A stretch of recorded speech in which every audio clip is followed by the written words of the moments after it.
हम अमृत दे देते हैं, ये गड़बड़ करेंगे। ये भगवान के भजन में, सभी लोगों के भजन में विघ्न डाल देंगे। जो करने वाले हैं उनके भजन में विघ्नकारी बन जाएंगे। इससे इनको त्याग देना चाहिए। इसलिए भगवान ने अमृत देते वक्त उनको त्याग दिया और केवल देवताओं को अमृत बांट दिया। अब आगे चलिए बलि की कथा में। समुद्र मंथन का थोड़ा रहस्य प्रकट करके आगे बढ़ेंगे। समुद्र मंथन क्या है? क्या समुद्र है? ये संसार है, एक समुद्र है। वृत्तियां जो हमारे अंदर उत्पन्न हो रही है बुद्धि से, ये वृत्ति रूपी समुद्र में जीव रूपी मंदराचल पर्वत, जिसका अधोभाग में कच्छप रूपी मूलाधार चक्र है और सहस्त्रबाहु रूपी सहस्रार चक्र ऊपर में बैठा हुआ है, यही आपका समुद्र है। इस समुद्र में मंथन होने जा रहा है। या मेरुदंड ही मंदराचल पर्वत बना हुआ है, नीचे मूलाधार चक्र कच्छप भगवान है और ऊपर में सहस्रार चक्र सहस्त्रबाहु भगवान है। जैसे कुंडलिनी शक्ति रूपी सर्पिणी दिख रहा है आपको, जो उतरती है चढ़ती है, आपको काम करती है, भजन जब करते हो तब ऊपर उठती है, बाकी टाइम नीचे रहती है। यह कुंडलिनी रूपा जो सर्प जो भीतर में दिख रहा है, यही वासुकी नाग है, जो मथनी का मंथन का मथनी है। मेरुदंड रूपी मंथनी को मंथाने का रस्सी या कुंडलिनी सर्पिणी है, शक्ति है। इसके माध्यम से शरीर के अंदर जब मंथन करोगे तो होता क्या है? मंथन करने के लिए एक तरफ से शुभ वृत्तियां हैं, एक तरफ अशुभ वृत्तियां हैं। देवता शुभ वृत्तियां हैं और राक्षस अशुभ वृत्तियां हैं। ये दोनों तरफ से कुंडलिनी को लेकर शक्ति को खींचतान कर रहे हैं। हमारी अपनी शक्ति का खींचतान हो रहा है। कभी आपको जो है आपकी शक्ति को क्या करता है, आपको बुद्धि ले जाता है शुभ वृत्ति करने, कथा सुनने में आपको लगाया है, और कभी तो चोरी करने में मन लगा देता है, दोनों तरफ भागता है ना। ये हमारी शक्ति को कभी क्या करता है, राक्षस खींचते हैं, मैंने अशुभ वृत्तियां खींचते हैं, कभी उस तरफ वो खींचते हैं देवता लोग शुभ वृत्ति, इस तरह से खींचते तभी तो मंथन होगा। तो इस तरह से जब मंथन होता है उसमें सबसे पहले क्या पैदा होगा? जहर पैदा होता है। जहर पैदा होता है का मतलब क्या? अज्ञान छटपटाने लगता है। जब विवेक जागृत होने लगता है तो अज्ञान छटपटाता है। अज्ञान आपको कोशिश करता है कि दबा करके आपको जहर पिला दे, मैंने अज्ञान अपने आप को मजबूत करने की चेष्टा करता है, भजन में बहुत विघ्न डालता है। उस समय हमें किसके शरण में जाना चाहिए? भगवान शंकर के शरण में जाना पड़ेगा। ज्ञानम शंकरादिच्छेद, विवेक से ज्ञान पैदा करना चाहते हो, शंकर के शरण में जाओ, तब यह अज्ञान रूपी जहर को तुम पचा सकोगे। और अन्य इसी प्रकार से घटा लेना, ये सब तात्विक रहस्य है। समय का भाव से अन्य रत्नों को मैं घटा नहीं रहा हूं, अन्य सभी रत्नों को इसी के अंदर आपको घटा लेना पड़ेगा। सब कुछ इसके अंदर हो रहा है, रोज रोज समुद्र मंथन हो रहा है। लेकिन दुख की बात है, अमृत भी रोज निकल रहा है, उसको आप अपनी राक्षसी बुद्धि के कारण से पी नहीं पा रहे हो। आपके अंतरात्मा रूपी परमात्मा आपकी राक्षसी बुद्धि को वो अमृत नहीं पिला रहे हैं।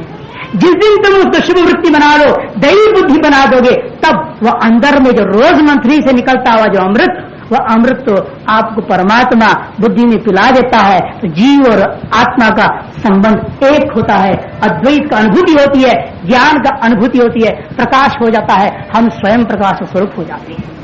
ये समुद्र मंथन का रहस्य था। आगे बढ़िए, राजा बलि की कथा में देखिए क्या हो रहा है। राजा बलि पराजित हो गए राक्षस लोग इस वजह से। तब राजा जो बलि था वह शुक्राचार्य के शरण में जाता है।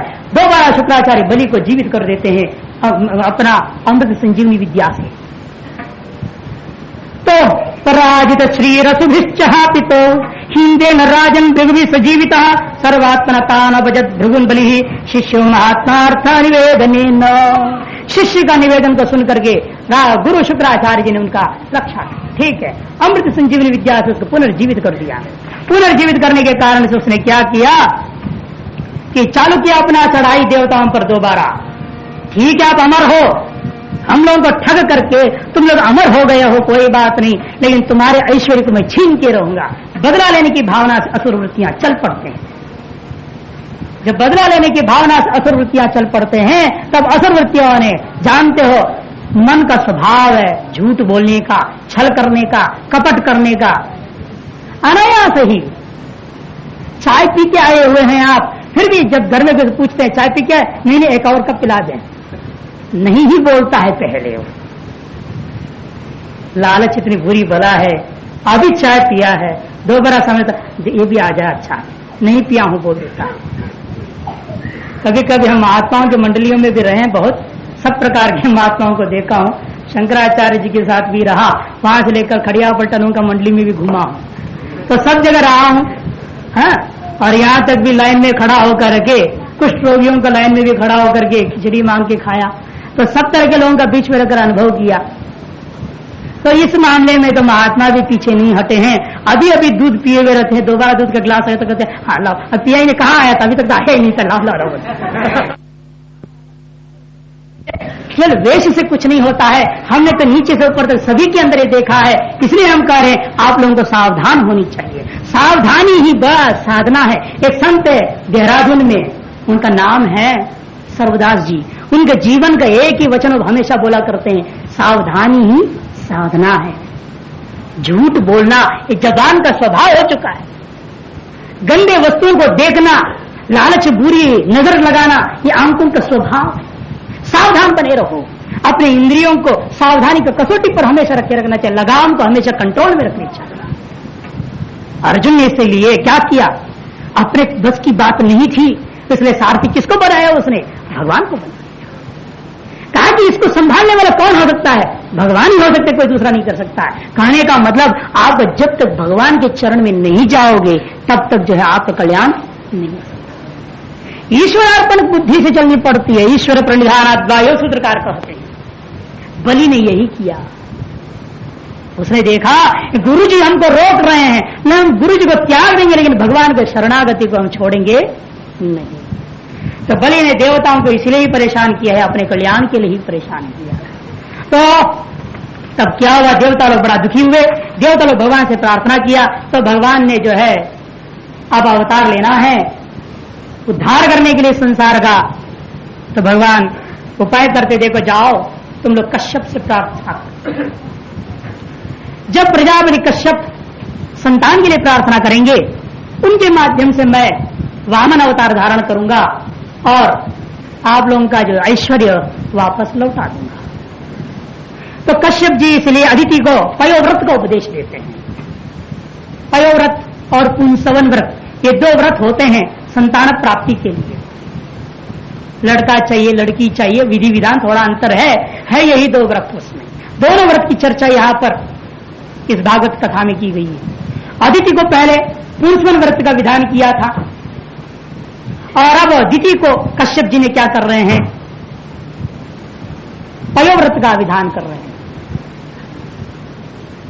वह केवल पयोव्रत जो 11 दिन का होता है, एकदा कश्यपस्तस्या आश्रम भगवान अगात निरुत्सवम निरानंदम समाधि वितरश्चर्येत।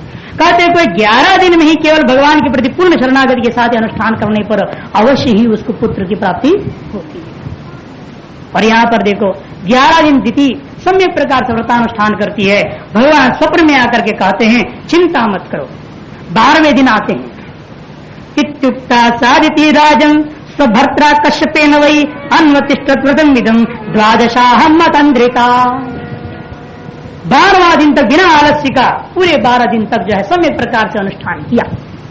12वें दिन भगवान उसके स्वप्न में आते और कहते हैं चिंता मत करो, लोक कल्याणार्थ मैं ही तुम्हारे पुत्र के रूप में आऊंगा।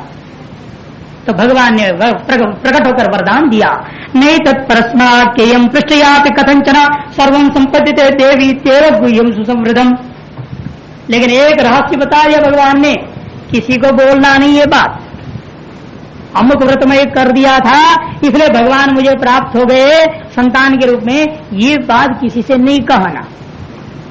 कहोगी तो मुश्किल करेगा राक्षस लोग, तुम्हारे गर्भ को ही नष्ट कर डालेंगे, हम आ ही नहीं पाएंगे, अवतार नहीं ले पाएंगे।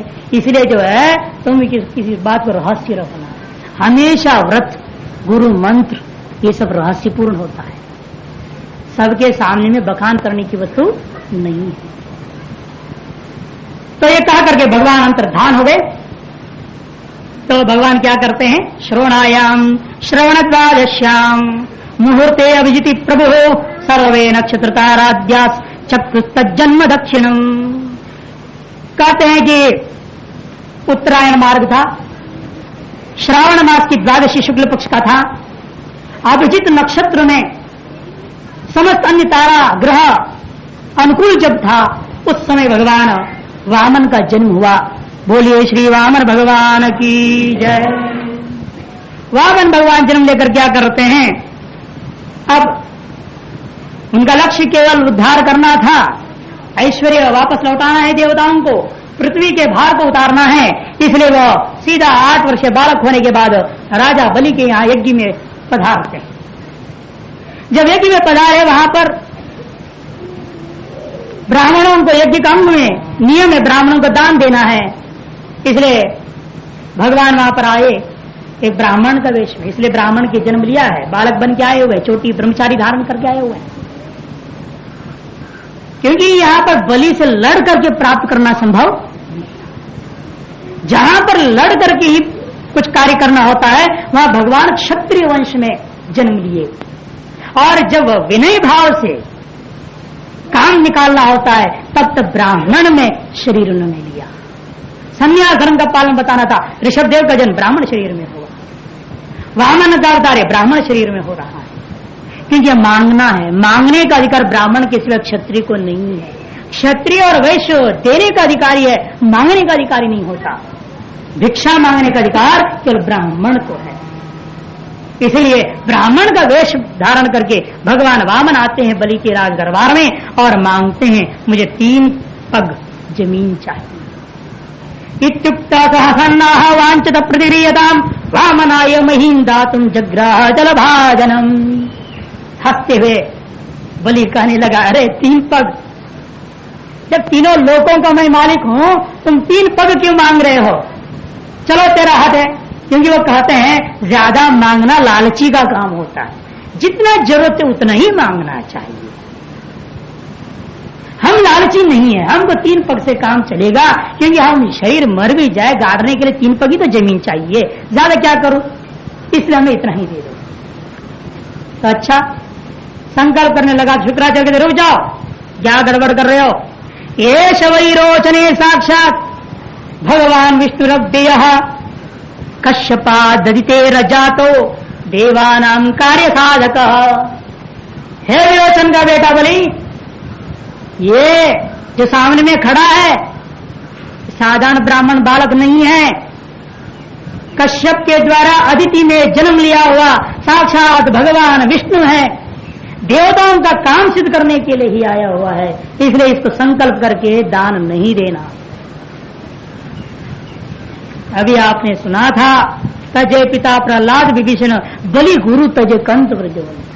बलि ने गुरु को त्याग दिया, कहा गुरु नाराज होकर चले गए, लेकिन संकल्प करके जल छोड़ता है, कहता है भगवान 3 पग आप नाप,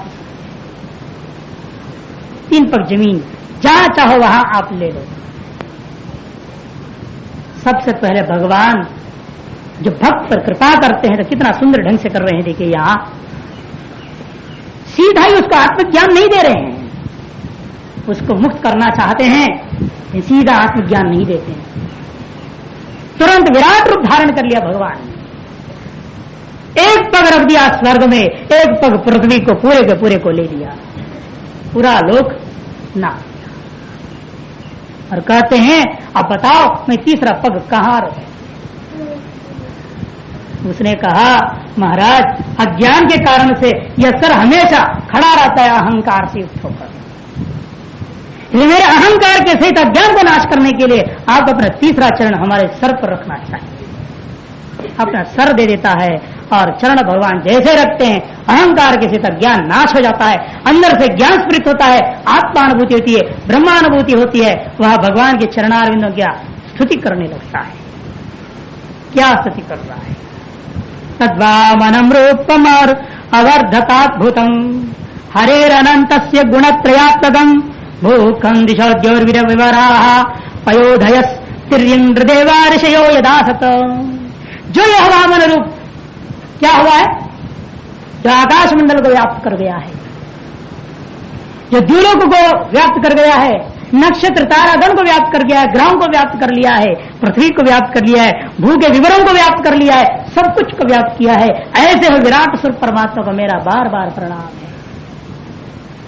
विराट स्वरूप का दर्शन किया, सगुण साकार ब्रह्म का दर्शन पहले कराते हैं, फिर उसके निर्गुण निराकार की और उसके सर पर पैर करके निर्गुण निराकार का अनुभूति कराते हैं।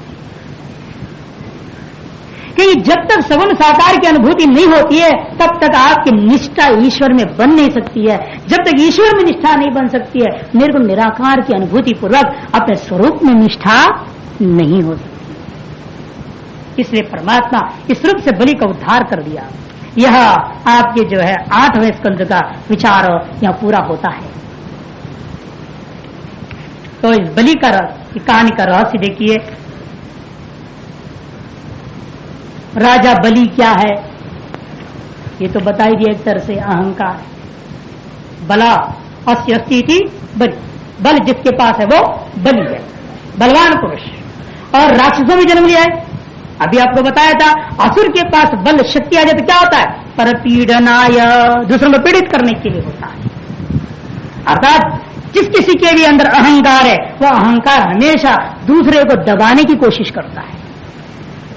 अपने अहंकार को पुष्ट करने के लिए करना क्या पड़ता है, हमें दूसरों के अहंकार को दबाना पड़ता है। इसलिए बलि अहंकार रूप है। और वामन वमु संभक्तो भजनीयम इत्यर्थ, वामनम भजनीयम इत्यर्थ। भजनीय हमारा लक्ष्यभूत परमात्मा ही वामन है, आत्मा ही वामन है। आत्मा वामन है और उसमें कल्प के अहंकार ही बलि है।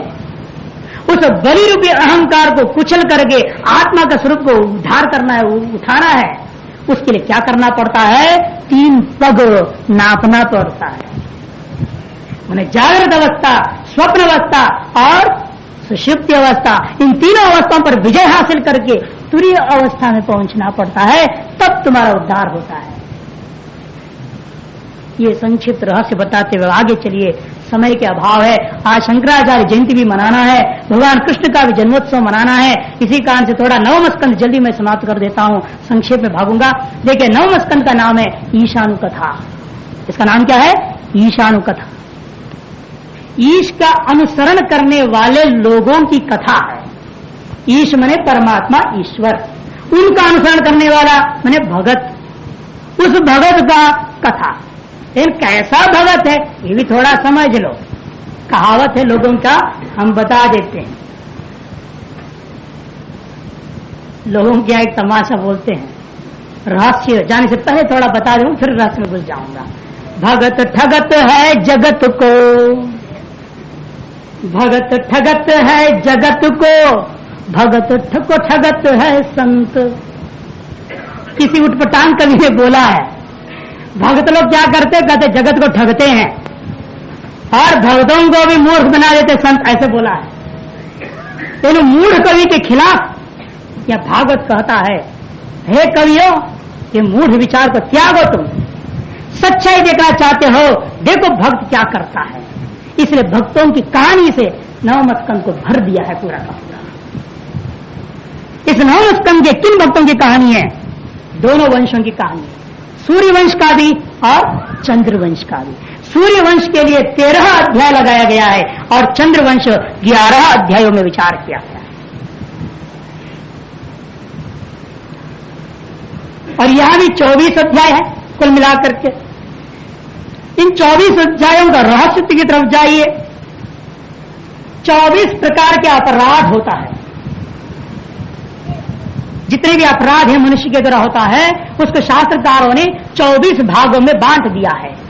उन 24 प्रकार के अपराधों को धोने के लिए, उन अपराध वासनाओं का नाश करने के लिए यहां पर 24 अध्यायों में भगवत भक्ति रूपी उपासना का वर्णन किया गया है।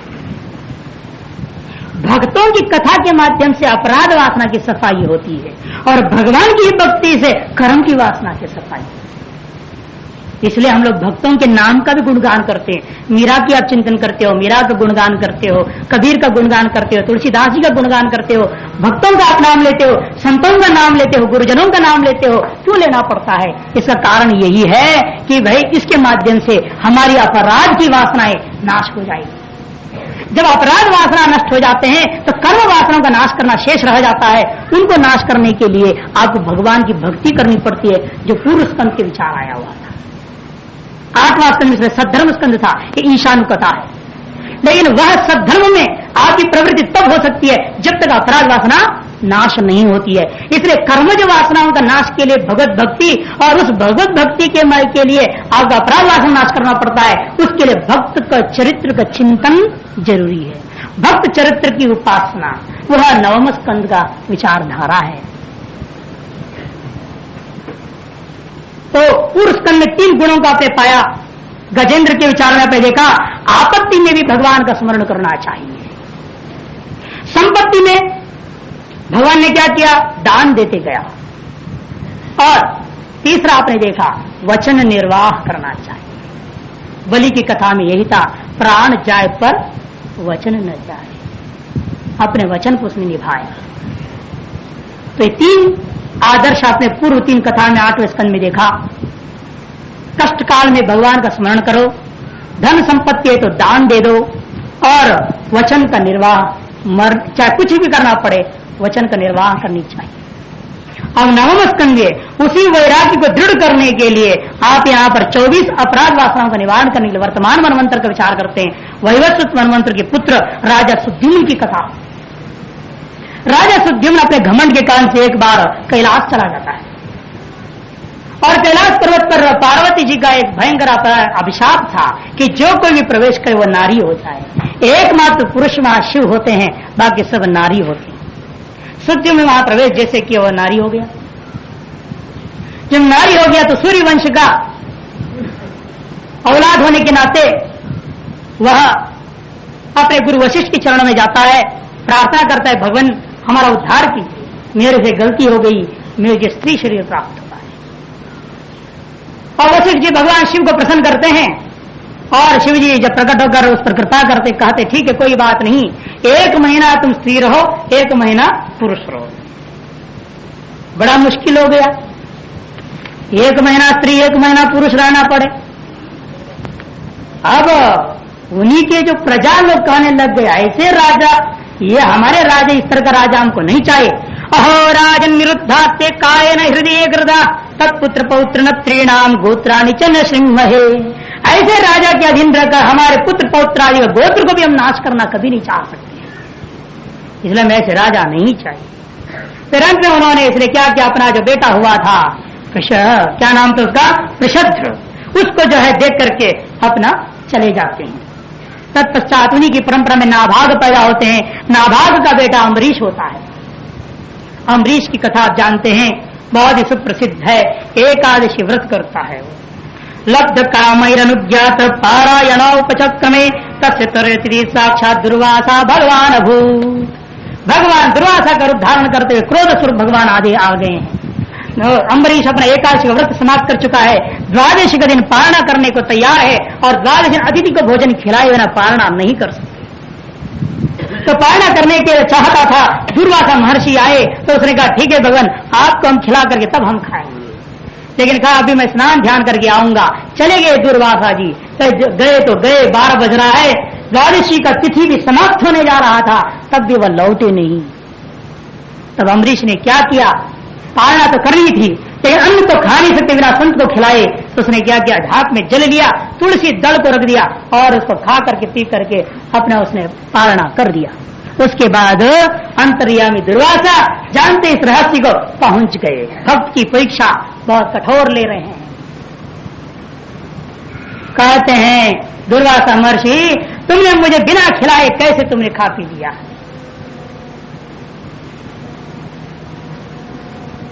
इस अपराध के लिए तुम्हें अब मैं अभिशाप देता हूं। जैसे वो तैयार हुए अभिशाप देने के लिए, प्राग्दिष्टम भृत्य रक्षायाम पुरुषेण महात्मना ददाह कृत्याम तांचक्रम क्रुद्धाहिमीव पावक। उन्होंने कृत्या नाम की एक ज्योति को छोड़ा, भयंकर थी वो राक्षसी टाइप की, जो कि अम्बरीश का पीछे पड़ गई। तब वह भगवान से प्रार्थना करता है। क्या प्रार्थना कर रहा है? स्थानम मदीयम सह विश्वमेतत् क्रीडावसान में दीपरार्ध संजय भूभंग पात्रे नहीं संदिधक्ष कालात्मनो यस्य तिरो भविष्यति अहम भवो दक्ष भृगु प्रदाना प्रजेश भूतेश सुरेश मुख्या सर्वे वयम यन्नियमं प्रपन्ना मूर्ध्यर्पितम लोकहितम वदामः। कहते हैं भगवान, जो समस्त लोग चराचर शिव जी क्या विष्णु क्या जो कोई भी है सभी के सभी आपके चरणों में संकट काल में तो आते ही थे, लेकिन मैं आपका याद तो जब संकट नहीं था तब भी किया हूं, अब भी किया हूं, फिर भी ये संकट मेरे सामने में कैसे आ गया। इस विषय में किसी ने कहा है, देखिए, दुख में सुमिरन सब करें,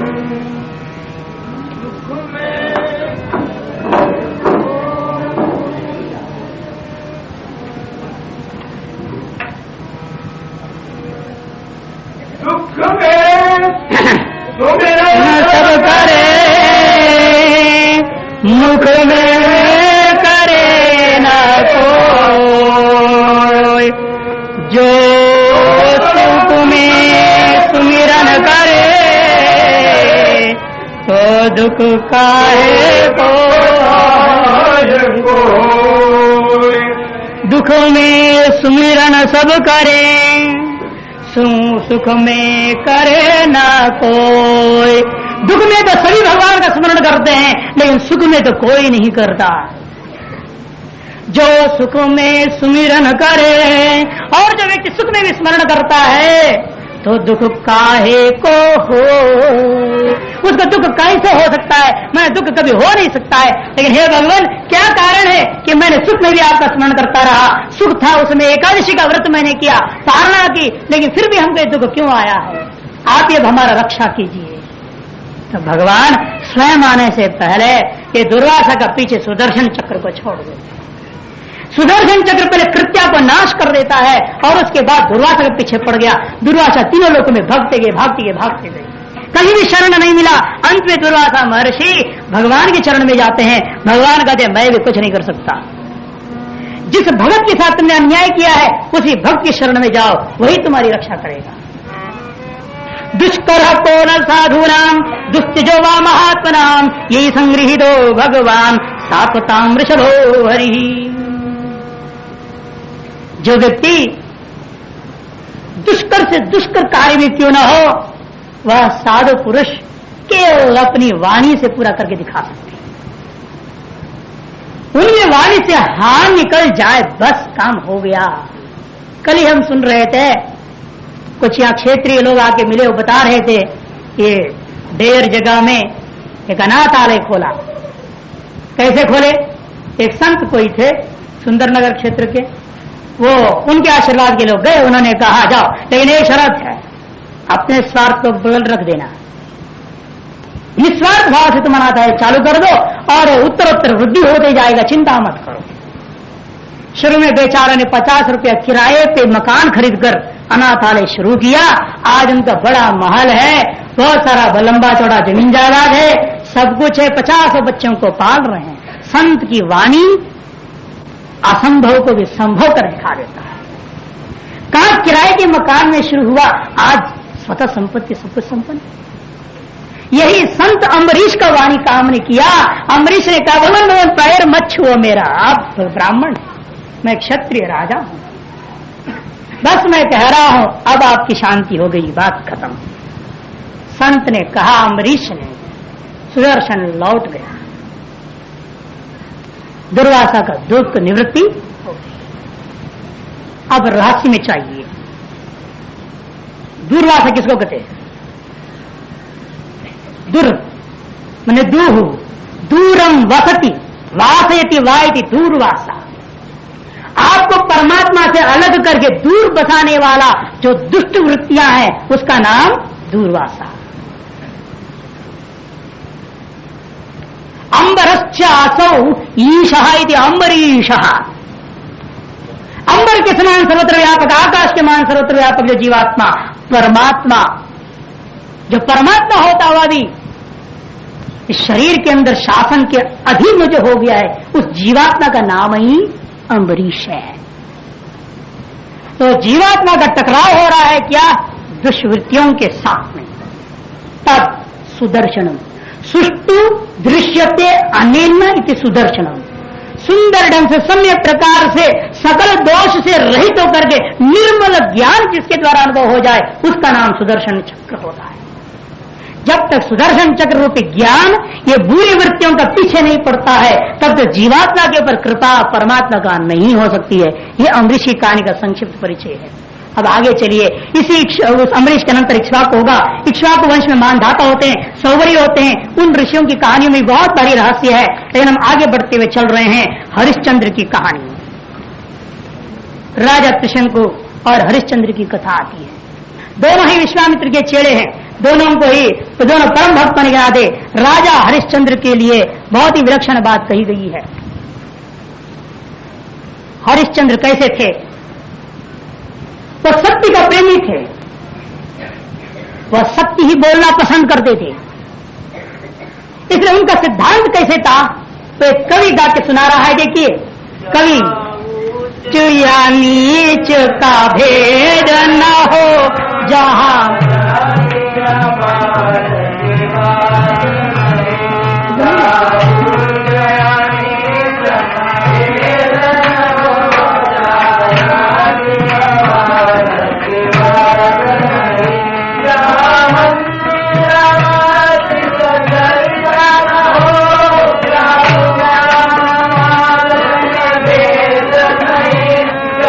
मंदिर मस्जिद का भेद न हो जहाँ पूजा नमाज में भेद नहीं, सारे जीवन का जहाँ सिंगार प्यार जहाँ जहाँ सत्य ही सार हो जीवन का, जहाँ प्रेम सिंगार प्यार जहाँ जहाँ प्रेम ही प्रेम की सृष्टि मिले, जहाँ प्रेम जहाँ प्रेम ही प्रेम की सृष्टि मिले, चलो नाव को फेंके, जहाँ ऊंच या नीच का भेद न, जहाँ जाति या पांत का भेद नहीं, जहाँ ऊंच या नीच का भेद न हो। यह हरिश्चंद्र का सिद्धांत था। हरिश्चंद्र का सिद्धांत बड़ा लक्षण है। देखिए, अद्वैतवाद से परिपूर्ण थे। जहाँ जाति या प्रांत का भेद नहीं, जहाँ ऊंच या नीच का भेद नहीं, जहाँ ऊंच या नीच का भेद न हो, जहाँ जाति या प्रांत का भेद नहीं। कितना सुंदर विचारधारा, और आधुनिकता को जोड़ दिया थोड़ा कवि ने यहाँ पर, और कहता है जहाँ मंदिर मस्जिद का भेद न हो, जहाँ पूजा नमाज में भेद नहीं। देख लीजिए, जहाँ मंदिर मस्जिद का भेद नहीं, जहाँ पूजा नमाज में भेद नहीं। कवि का उद्गार बड़ा सुंदर है। यहाँ कहने का तात्पर्य समस्त भेदों से रहित होकर के जब जीवन यापन करोगे तो जीवन कैसा होता है? हम झूठ बोलते हैं, क्यों? भेद बुद्धि के कारण से। हम दूसरों से कोई बात छिपाना चाहते हैं, अपने से उसको पराया मानते हैं, तभी तो हम उसे झूठ बोलते हैं ना। यदि आप अपनी कोई बात को छिपाना नहीं चाहो और सभी को अपना मानोगे, वहां खुलकर सारी बात बोल दोगे, और झूठ बोलने की क्या जरूरत है? जहां भेद होता है वहीं झूठ होता है, और जहां भेद है नहीं तो क्या होता है? जहां सत्य ही सार हो जीवन का रिझवार श्रृंगार तार, जहां हो जीवन का रिझवार श्रृंगार हो प्यार जहां। देखो तब होता क्या है? सत्य ही जीवन का सार हो जाता है, और आपके जीवन का रिझवार श्रृंगार सब कुछ प्यार में परिणत हो जाता है। इसलिए हमें कहाँ जाना चाहिए? यह जीवन रूपी नौका को किस तरफ लेके जाना चाहिए? तो कहते हैं जहाँ प्रेम ही प्रेम की सृष्टि मिले, हे के वहाँ मिले चलो नाव को ले चले के वहाँ ऊंच या नीच का जहाँ जात या पांत का भेद नहीं।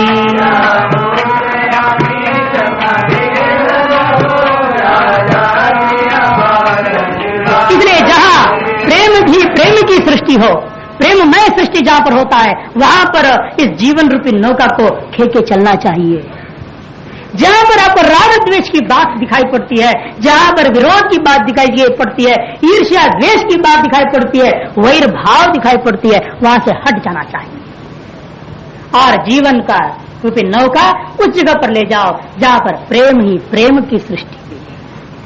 ये हरिश्चंद्र का जीवन था,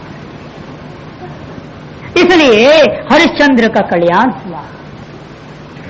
और हरिश्चंद्र की परंपरा में आगे जाकर सगर चरित्र आता है।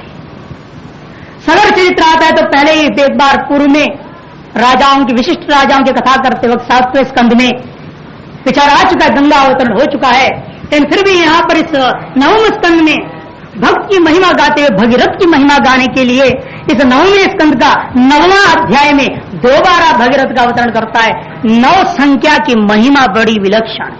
क्यों यहाँ पर गंगा जी का अवतरण लिया 9वें स्कंध में, 9वें अध्याय में? इसका रहस्य राम के जन्म में हम बताएंगे, वो भी 9वीं में हुआ था। इसलिए गंगा जी का अवतरण हुआ है। कल हमने उसकी स्वागत नहीं की, केवल अवतरण ही कराया है। आज उसके साथ स्वागत किया जाए। करो भाई स्वागत। स्वागतम गंगे सुस्वागतम गंगे, स्वागतम गंगे सुस्वागतम गंगे, सुस्वागतम गंगे। सभी बोलो, अपने मुख से गंगा जी का नाम लेके वाणी को पवित्र करो। स्वागतम गंगे, बोलो गंगे, शरणागतम गंगे, सुस्वागतम गंगे, शरणागतम गंगे, स्वागतम गंगे, शरणागतम गंगे।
इस तरह से भगीरथ ने गंगा जी का अवतरण किया।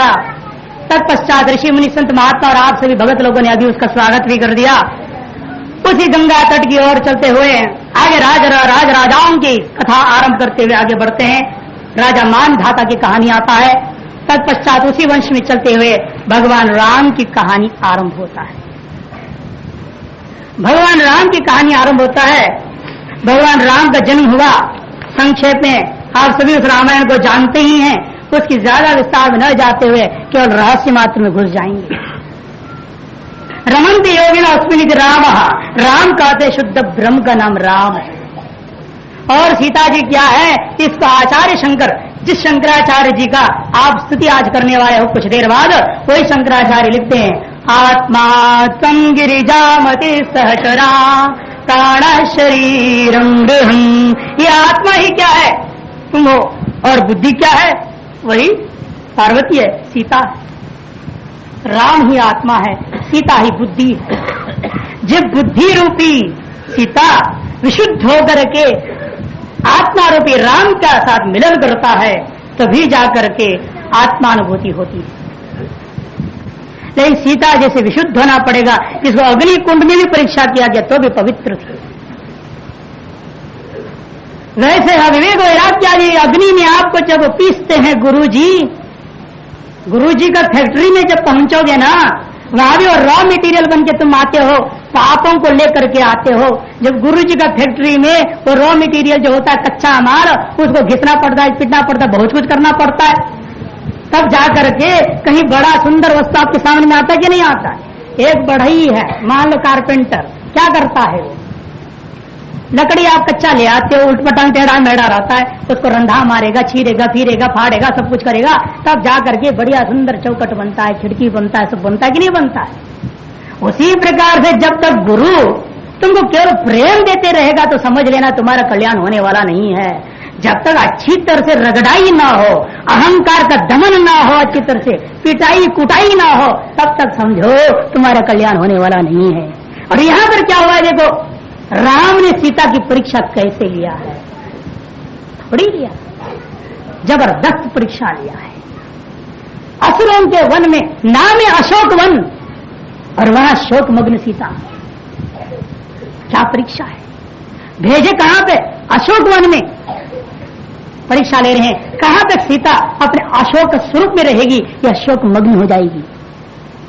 और रोजाना पीड़ा देने के लिए रावण है, रही शब्दे बक बक बक बक करने वाला। जैसे कल स्वामी जी बता रहे थे ना, माइया बहुत बोलती है, ज्यादा बोलना अच्छा नहीं होता, आज बोल रहे थे ना, आज ही बोल रहे थे, बहुत ज्यादा बकती है, ठीक नहीं होता है, वाणी का संयम होना चाहिए। रावण बहुत बोलता था, इसलिए उसका नाम रावण पड़ा था। इसलिए जो देवी ज्यादा बकेगी उसका नाम रावण रखने में कोई दोष नहीं है। तो इसीलिए रावण मत बनने की चेष्टा करना। तो रावण सीता को प्रताड़ित करता है। इस तरह से जब गुरु शिष्य को परीक्षा लेते विभिन्न प्रकार से प्रताड़ित करता है, तब आत्मा की अनुभूति की ओर हम जा सकते हैं। शांत वृत्ति वाली होना बहुत कठिन काम, और बुद्धि में भी समस्त वृत्तियां शांत हो जाए, ये बहुत कठिन है। योग चित्त वृत्ति निरोधा, जब तक चित्त की वृत्तियों को निरोध नहीं करोगे, अगले स्कंद का नाम ही निरोध स्कंद है, इसीलिए 10वां स्कंद है। चित्त की वृत्तियों को निरोध करने के उपाय भगवान कृष्ण के जन्म से लेकर के उसका लीला पर्यंत वर्णन आएगा। तो योग चित्त वृत्ति निरोधा, योग का वर्णन 10वां स्कंद में आने वाला है।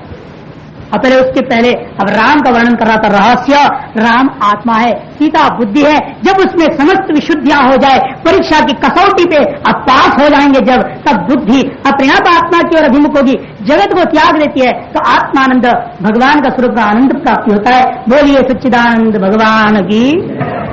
इस तरह से हमने सूर्यवंश को संक्षेप में समाप्त करते जा रहा हूं। अब चलिए चंद्रवंश में, चंद्रवंश का वर्णन करते हुए अथात सूर्यताम राजन वंशा सोमस्य पावना यस्मिन् नीलादेव भूपा कीर्त्यन्ते पुण्य कीर्तया। कहते आप सुनो, सूर्यवंश की कथा तो समाप्त हो गई, अब हम तुमको ले चलते हैं चंद्रवंश की ओर। चंद्रवंश में नील आदि अनेकों राजा हुए।